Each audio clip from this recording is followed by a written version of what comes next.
آج کیوں نہ میں اپنی اس لیجنڈری آرٹسٹ کو یہ چھوٹا سا نذرانہ، چھوٹا سا تحفہ پیش کروں، جنہوں نے 6 دہائیوں تک پاکستان فلم انڈسٹری پہ راج کیا اور اب تک ماشاءاللہ واحد اداکارہ ہیں جو حیات ہیں اور بہاریں دیکھ رہی ہیں.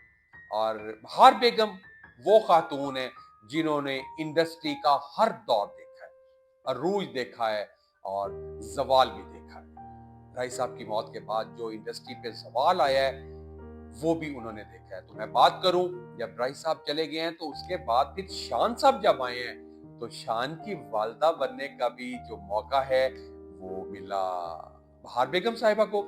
وہ بھی کیونکہ ماں تو وہ ایک پاکستان فلم انڈسٹری کی رجسٹرڈ ماں تھی اور ان جیسی ماں کوئی نہیں بنتی تھی. باروب شخصیت اور بڑا لاؤڈ بولنے والی، اپنے دشمنوں کے ہاتھ میں ہاتھ ڈالنے والی خاتون. تو وہ ان کی اپیرنس جو ہے وہ اسکرین پہ بہت خوبصورت ہوتی تھی، آتی تھی اور چھا جاتی تھی. لوگوں کی پڑکیں اور لوگوں کی تالیاں بتاتی تھی کہ کیا شاہکار پرسنالٹی ماں کے روپ میں اسکرین پہ جلوہ کر رہی ہے. شان کے ساتھ بھی انہوں نے بہت وقت دیا اور کافی فلموں میں اس کی ماں بنی. 2012 میں بہار بیگم کی آخری فلم شریکہ، اس کے بعد پھر بہار بیگم اسکرین پہ نظر نہیں آئی ہیں.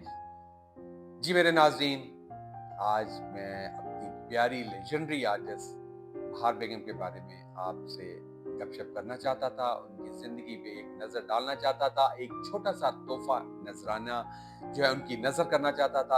امید کروں گا کہ بہار بیگم جی کی نظر سے یہ میرا چھوٹا سا پروگرام ان کی آنکھوں سے گزرے تو وہ اس کو پسند کریں اور اپنے اس بھائی ندیم کو اپریشیٹ کریں، اور یہی میرا ایوارڈ ہوگا.